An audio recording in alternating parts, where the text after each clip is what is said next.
नमस्कार दोस्तों, कैसे हैं आप सभी। उम्मीद है कि आप सभी अच्छे होंगे। आपका E academy for civil services classes में स्वागत है। तो जैसा कि फ्रेंड्स आप सभी लोग जानते हैं, हम पर्यावरण पारिस्थितिकी के जो सेशन स्टार्ट किया था, तो उसी क्रम में हमारा ये अगला सेशन है, जिसमें हम विद क्वेश्चंस आपको क्या कहते हैं पर्यावरण पारिस्थितिकी कंप्लीट करा रहे थे टॉपिक वाइज। तो ये हमारा अगला सेशन है, इसको स्टार्टिंग से लास्ट तक ज़रूर देखिएगा। और इससे संबंधित जो भी टर्मिनोलॉजी होगी जिसे हमें लगेगा कि आपके साथ डिस्कस करना चाहिए, तो उससे संबंधित जो क्लास रहेगी वो सुबह अर्ली मॉर्निंग 6 बजे मिलेगी। तो चलिए स्टार्ट करते हैं। और इसकी पीडीएफ को फ्री में डाउनलोड करने के लिए इसकी लिंक हम डिस्क्रिप्शन में दे देते हैं, तो पीडीएफ को वहाँ से फ्री में डाउनलोड कर सकते हैं। तो हमारा पहला क्वेश्चन है कि निम्नलिखित कथनों पर विचार करना है, देखना है कौन सा स्टेटमेंट सही है। तो फर्स्ट है कि पर्यावरण के कुछ घटक हैं वो संसाधन के रूप में होते हैं, जबकि कुछ होते हैं वो नियंत्रक के रूप में होते हैं। ये क्या कह रहा है? ये कह रहा है कि जो पर्यावरण के जो कुछ घटक होते हैं, आपको पता ही है, हम पहले डिस्कस कर चुके हैं कि जैविक और अजैविक दो घटक होते हैं। तो यहाँ पर ये क्वेश्चन बोल रहा है कि पर्यावरण के जो कुछ घटक होते हैं वो संसाधन के रूप में होते हैं, कुछ नियंत्रक के रूप में होते हैं। तो ये जो स्टेटमेंट है वो बिल्कुल सही है। सेकेंड स्टेटमेंट है कि पर्यावरण को क्षेत्रीय और वैश्विक जलवायु पैटर्न के साथ साथ स्थानीय सूक्ष्म जलवायु द्वारा भी प्रदर्शित किया जाता है। तो ये भी स्टेटमेंट सही है, दोनों स्टेटमेंट सही है। आंसर हो जाएगा ऑप्शन सी। तो चलिए इसे डिस्कस कर लेते हैं। तो आपको बता दें, जो मिट्टी, जलवायु, ये सब किस में आते हैं? ये अजैविक घटक में आते हैं। तो हमने पहले भी आपके साथ डिस्कस किया था पार्ट 2 में। तो ये जब अजैविक घटक में आते हैं, तो और जो विभिन्न प्रकार के जो पादप होते हैं वो किस में आते हैं? जैविक घटक में आते हैं। लेकिन जो मनुष्य है वो मनुष्य किस में आता है? मनुष्य एक नियंत्रक के रूप में गिना जाता है। किसके रूप में गिना जाता है? एक नियंत्रक के रूप में गिना जाता है। तो पर्यावरण के जो सभी अवयव हैं वो परस्पर आश्रित होते हैं, ठीक है, जुड़े हुए होते हैं। और ये पर्यावरण को बृहद स्तर पर क्षेत्रीय और वैश्विक जलवायु पैटर्न पर लघु स्तर पर स्थानीय सूक्ष्म जलवायु द्वारा प्रदर्शित किया जाता है, ठीक है। तो इसी क्रम में हमने आपके साथ ये डिस्कस किया, यही क्वेश्चन ऊपर दिया गया था इससे संबंधित। तो चलिए बढ़ते हैं अगले क्वेश्चन की तरफ। तो अगला क्वेश्चन है हमारा कि निम्नलिखित कथनों पर विचार करना है, देखना है कौन सा स्टेटमेंट सही है। फर्स्ट है कि सामान्यतया जीव अपने पर्यावरण के अनेक स्थानिक समय मापक्रम के अनुसार पारस्परिक क्या करते हैं? क्रिया करते हैं। तो क्या ये स्टेटमेंट सही है? तो यस, ये स्टेटमेंट बिल्कुल सही है। सेकंड है कि विभिन्न स्थानों और पर्यावरण जलवायु मृदा प्रकार और स्थलाकृति के बदलाव से अप्रभावित रहता है। क्या बोल रहा है? कि विभिन्न स्थानों का पर्यावरण जलवायु, जो पर्यावरण जलवायु है वो मृदा प्रकार के ऊपर और स्थलाकृति के बदलाव से क्या रहता है? अप्रभावित रहता है। तो ये स्टेटमेंट बिल्कुल गलत हो जाएगा कि भाई ऐसा नहीं है, ठीक है। यहाँ पर जो ये बोल रहा है ना, ये उल्टा बोल रहा है, ठीक है। और थर्ड स्टेटमेंट है कि जीवों को अपने बाह्य वातावरण से एक समय मापक्रम तक जूझना पड़ता है। तो ये स्टेटमेंट आपका बिल्कुल सही हो जाएगा। आंसर हो जाएगा ऑप्शन बी, ठीक है। तो फर्स्ट एंड थर्ड स्टेटमेंट सही था। अब किस तरीके से? तो चलिए देखते हैं। सभी जीव अपने पर्यावरण अनेक स्थानिक और समय मापक्रम अनुरूप अंतरक्रिया करते हैं, और एक जीवाणु अत्यंत कम क्षेत्रफल पर जल तथा वायु से अंतरक्रिया करता है, जबकि एक वृक्ष अपेक्षाकृत बृहद क्षेत्रफल पर मृदा, वायु, जल से परस्पर क्रिया करता है। तो किसी भी जीव को एक समय मापक्रम तक अपने बाह्य वातावरण का सामना करना पड़ता है, जैसे कि पादप प्लवों की संख्या, जलीय परिवेश में प्रकाश की स्थिति परिवर्तित होने के से कुछ ही समय में प्रभावित हो जाती है, ठीक है। इसके विपरीत अगर स्थलमंडल की बात करते हैं तो इसमें परिवर्तन लंबे समय अंतराल में होता है, ठीक है। तो जो क्या कहते हैं पादप प्लवों में देखने को क्या मिलता है? जो जलीय परिवेश में ये जो प्रकाश की स्थिति से परिवर्तन होने पर ये बहुत ही जल्दी प्रभावित हो जाते हैं, लेकिन स्थलमंडल पर ये परिवर्तन काफ़ी समय बाद मिलता है, ठीक है। तो विभिन्न स्थानों का जो पर्यावरण है वो जलवायु है वो मुद्रा प्रकार या मृदा प्रकार होगा, और स्थलाकृति के बदलाव से प्रभावित होकर भिन्न हो जाता है, ठीक है। भिन्न भिन्न मृदा तो भिन्न भिन्न स्थलाकृति है, तो वहाँ पर भिन्न भिन्न ही ये देखने को मिलेगा। चलिए बढ़ते हैं अगले क्वेश्चन की तरफ। तो अगला क्वेश्चन है हमारा, निम्नलिखित कथनों पर विचार करना है, देखना है कौन सा स्टेटमेंट सही है। तो फर्स्ट है कि एक निश्चित स्थान और समय पर वायुमंडल में घटित क्षणिक लक्षणों, ताप, दाब, वर्षा, आर्द्रता को जलवायु कहते हैं, ठीक है। तो जो ये स्टेटमेंट है ना बिल्कुल गलत हो जाएगा। एंड सेकंड स्टेटमेंट है कि मौसम एक लंबे अंतराल ऋतुओं या वर्षों के आधार पर तय होता है। तो मौसम एक छोटे मतलब मौसम कुछ समय के लिए चेंज होता है, तो यहाँ पर भी उल्टा स्टेटमेंट दे रहा है, तो इसलिए ये भी स्टेटमेंट क्या हो जाएगा, गलत हो जाएगा। आंसर हो जाएगा ऑप्शन डी। आपको बता दें जो किसी निश्चित स्थान पर और समय में वायुमंडल जो घटित होता है और अल्पकालिक लक्षणों के लिए होता है, जैसे कि ताप, दाब, आर्द्रता, वर्षा, सूर्य प्रकाश, बादल, वायु, तो उसे क्या कहते हैं, मौसम से देखा जाता है। यहाँ जहाँ पर कुछ निश्चित समय के लिए अगर कोई भी चेंजमेंट होते हैं तो मौसम में देखने को मिलते हैं, ठीक है। जबकि जलवायु का मतलब ये है कि किसी विशेष के औसत मौसम से है, जिसमें वायुमंडलीय स्थिति की सामान्य जो अवस्थाएं हैं, ऋतु परिवर्तन और लंबे समय की चरम जो मौसमी स्थिति सम्मिलित रहती हैं, उसे क्या कहते हैं, जलवायु कहते हैं। यानी कि सीधी सी बात याद रखना है कि जहाँ पे कुछ निश्चित समय के लिए अगर कोई भी मतलब बदलाव होता है तो उसे मौसम कहते हैं, और जहाँ थोड़ा लंबे समय के लिए जो समय रहता है, कोई भी बदलाव रहता है, तो उसे किस में देखा जाता है, जलवायु में देखा जाता है, ठीक है। तो एक लंबे अंतराल और ऋतुओं या वर्षों के आधार पर जलवायु का आकलन किया जाता है, लेकिन जबकि मौसम का घंटा, दिन और सप्ताह के आधार पर किया जाता है, ठीक है। मौसम का आकलन किस पर किया जाता है, घंटा, सप्ताह और दिन के आधार पर, लेकिन जो क्या कहते हैं पर जलवायु का आकलन किस पर किया जाता है, ऋतुओं पर और वर्षों के आधार पर, ठीक है। ऋतु के आधार पर और वर्षों के आधार पर, यानी कि जो लंबी समय तक के लिए प्रक्रिया रहती है वो जलवायु से संबंधित होती है, जो कम समय के लिए जो प्रक्रिया रहती है वो मौसम से संबंधित होती है। चलिए बढ़ते हैं अगले क्वेश्चन की तरफ। तो अगला क्वेश्चन है हमारा, निम्नलिखित कथनों पर विचार करना है और ये देखना है कि कौन सा स्टेटमेंट सही है। तो फर्स्ट है कि तापमान तथा वर्षा वे दो प्रमुख कारक हैं जिनके आधार पर किसी क्षेत्र की जलवायु का निर्धारण होता है। तो जो ये स्टेटमेंट है ना, बिल्कुल सही है। सेकंड है कि भूमंडलीय जलवायु स्तर का जो निर्माण है वो विभिन्न क्षेत्रों में तापमान और वर्षा वायु में जलवाष्प की मात्रा में बदलाव से होता है। तो ये भी स्टेटमेंट सही है। आंसर हो जाएगा ऑप्शन सी। आपको बता दें कि जो वर्षा है, तापमान और वर्षा है, वो जलवायु के दो प्रमुख क्या हैं, कारक हैं। क्या है ये, कारक हैं, जो विभिन्न क्षेत्रों में तापमान और वर्षा वायु में जलवाष्प की मात्रा में बदलाव से भूमंडलीय जलवायु स्तर का क्या होता है, निर्माण होता है। चलिए बढ़ते हैं अगले क्वेश्चन की तरफ। तो अगला क्वेश्चन है हमारा कि भूमंडलीय स्तर पर तापमान तथा वर्षा के निर्धारण के संदर्भ में निम्नलिखित कथनों पर विचार करना है और ये देखना है कि उपरोक्त में से कौन से भूमंडलीय स्तर पर तापमान तथा वर्षा के निर्धारण हेतु उत्तरदायी नहीं है, ठीक है। कौन से ये भूमंडलीय स्तर पर तापमान तथा वर्षा के निर्धारण के लिए उत्तरदायी नहीं है। तो फर्स्ट स्टेटमेंट है कि विभिन्न स्थानों में विभेदी और विकिरण का विविध निवेश, एंड सेकंड स्टेटमेंट में दिया है कि वायु एवं समुद्री लहरों द्वारा ताप ऊर्जा का स्थानांतरण। तो इसमें से ये जो है ना, दोनों के दोनों ना गलत हो जाएंगे क्योंकि ये इससे संबंधित नहीं है, ठीक है। तो आपको बता दें किसी भी स्थान पर विभेदी सौर विकिरण की जो मात्रा है ना, वो वायु और समुद्री लहरों द्वारा ताप ऊर्जा का स्थानांतरण भूमंडलीय स्तर पर तापमान वर्षा के निर्धारण के लिए उत्तरदायी होते हैं, और दोनों कारक भूमंडलीय स्तर पर तापमान तथा वर्षा के निर्धारण में भी उत्तरदायी होते हैं, ठीक है।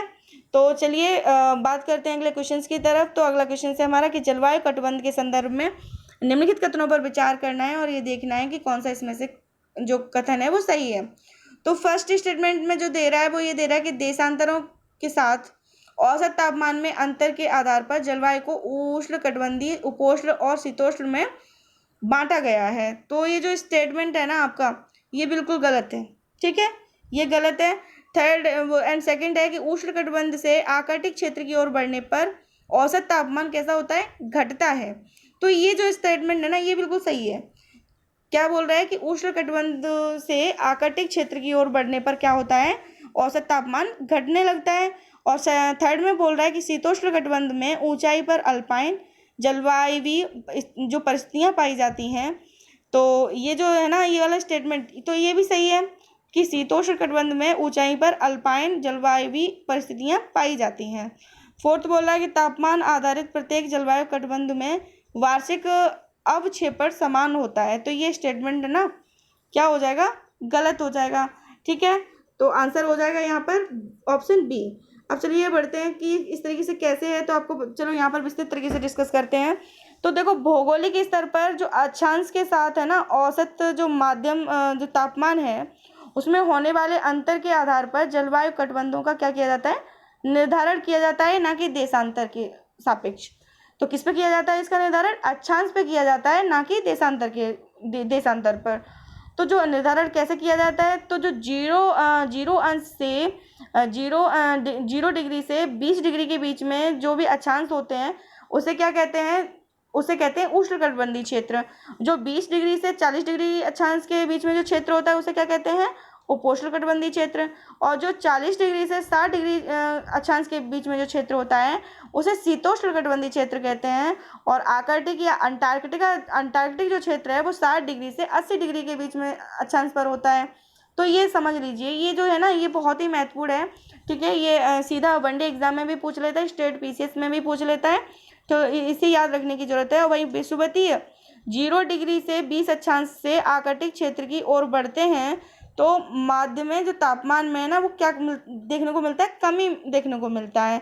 तो पर्वतीय क्षेत्रों में अगर ऊंचाई के साथ इसी तरह की जलवायु कटबंध का निर्माण होता है और उष्णकटिबंधीय क्षेत्र में अवस्थित जो पर्वत हैं, पर्वत पर ऊंचाई के बढ़ते क्रम में उष्णकटिबंधीय और उपोष्ण और शीतोष्ण तथा अल्पाइन मंडल पाए गए हैं, ठीक है। शीतोष्ण कटिबंध में एक ठीक इसी तरह की क्या मिलती हैं, परिस्थितियां पाई गई हैं।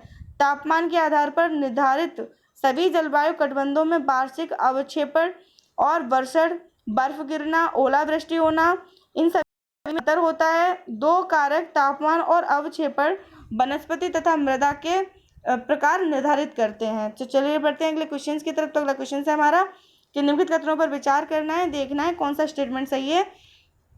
तो फर्स्ट है कि स्थानीय स्तर पर छोटे क्षेत्र और पौधों और प्राणियों के निकटस्थ जो क्षेत्र हैं वो सूक्ष्म जलवायु के क्या होते हैं, द्योतक होते हैं। तो ये जो स्टेटमेंट है ना ये तो स्टेटमेंट बिल्कुल सही है।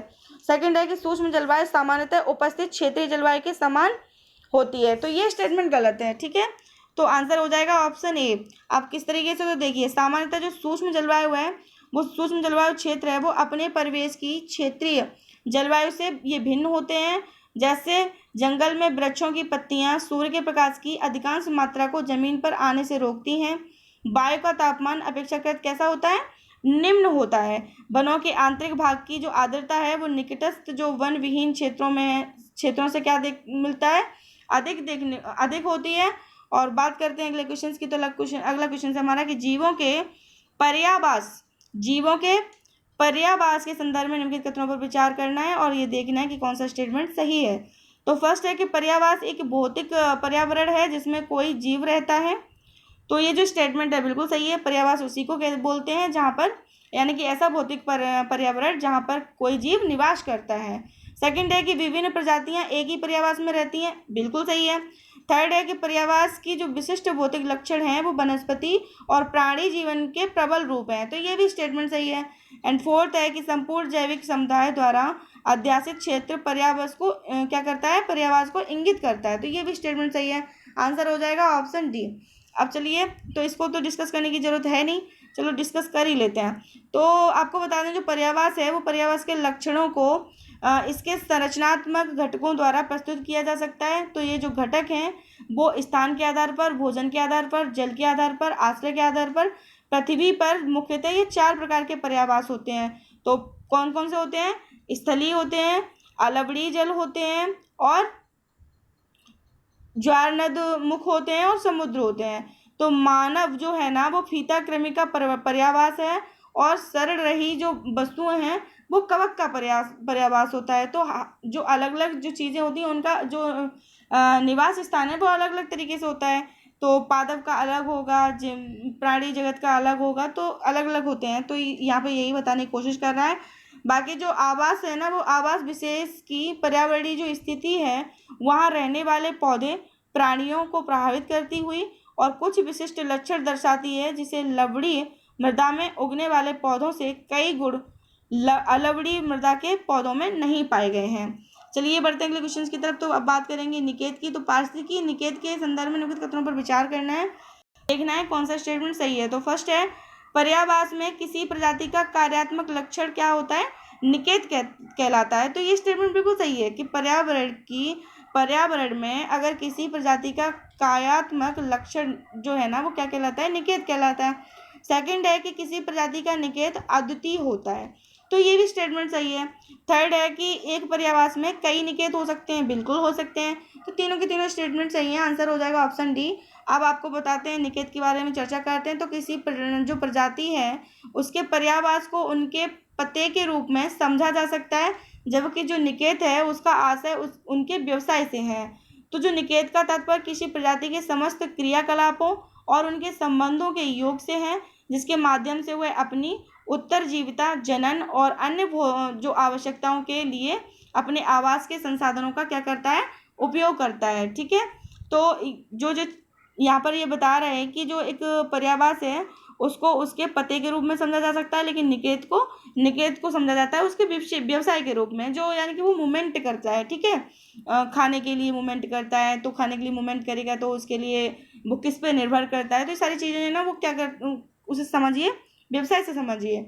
एक जो पर्यावास होता है ना, यानी कि पर्यावास आवासीय है, उसमें कई प्रकार की क्या करती हैं जो प्रजातियां हैं वो रह सकती हैं, लेकिन निकेत में एक ही प्रकार की प्रजाति रहती है। ये दोनों में क्या होता है, अंतर होता है। ठीक है, तो पर्यावास है ना वो पर्यावास निकेत से क्या करता है, व्यापक धारणा है, और किसी पर्यावास में एक से अधिक प्रजातियों का निकेत हो सकता है, वे समान नहीं होते हैं। ठीक है, पर्यावास और निकेत दोनों समान नहीं होते हैं। चलिए बढ़ते हैं अगले क्वेश्चन की तरफ। निम्नलिखित कथनों पर विचार करना है, देखना है कौन सा स्टेटमेंट सही है। तो फर्स्ट स्टेटमेंट है कि दो प्रजातियों का समान निकेत परस्पर स्पर्धा को जन्म देता है। तो ये जो स्टेटमेंट है ना बिल्कुल सही है। एंड सेकंड स्टेटमेंट है कि एक प्रजाति निकेत अपने पर्यावरण के जैव और अजैव घटकों की अंतरक्रिया को समाहित करता है। तो ये भी स्टेटमेंट सही है, दोनों स्टेटमेंट सही है, आंसर हो जाएगा ऑप्शन सी। आपको बता दें, जब निकेत में एक ही प्रजाति के जीव निवास करते हैं तो दो प्रजातियों का निकेत है ना वो समान है, तो इनमें एक प्रजाति की दूसरी प्रजाति के साथ उस समय तक स्पर्धा रहती है जब तक कि वह प्रजाति विस्थापित नहीं हो जाती। अगर किसी भी तरीके से दो निकेत अगर एक साथ आते हैं तो तब तक उन दोनों के बीच में संघर्ष रहता है जब तक कि एक वहाँ से विस्थापित नहीं हो जाता। तो कहने का मतलब ये है कि इस तरह के निकेत है ना वो जीवों को संरक्षित करने में महत्वपूर्ण भूमिका निभाता है, और साथ ही प्रजाति निकेत अपने पर्यावरण के जैव और अजैव घटकों की अंतरक्रिया से युक्त होता है। तो जो निकेत है वो निकेत के प्रकार कितने होते हैं, तो निकेत के जो प्रकार हैं वो है, एक आवासीय निकेत होता है जहाँ वह रहता है, एक होता है खाद्य निकेत जहाँ पर वह खाना खाता है। ठीक है, तो एक होता है आवासीय निकेत, दूसरा होता है खाद्य निकेत, तीसरा होता है प्रजननीय निकेत जहाँ पर वो कैसे प्रजनन करता है, और एक होता है भौतिकी और रासायनिक निकेत जहाँ पर भू आकृति और भूडाल, तापमान और आर्द्रता इन सभी की क्या पड़ती है, वहाँ पर जरूरत पड़ती है। तो इसी के साथ ही हमारा सेशन समाप्त होता है। यदि आपको ये सेशन पसंद आए तो ज़्यादा से ज़्यादा लाइक करें, शेयर करें और कमेंट करके कमेंट बॉक्स में ज़रूर बताएं कि ये सेशन आपको कैसा लगा। चलिए फ्रेंड्स, मिलते हैं नेक्स्ट सेशन में। अगर हम बात करेंगे इनसे संबंधित जो भी टेक्नोलॉजी रहेगी उससे संबंधित, तो उसकी जो क्लास है आपको पहले ही बता दी है, मॉर्निंग में रहेगी। ठीक है, तो चलिए फ्रेंड्स मिलते हैं नेक्स्ट सेशन में। Okay, bye bye.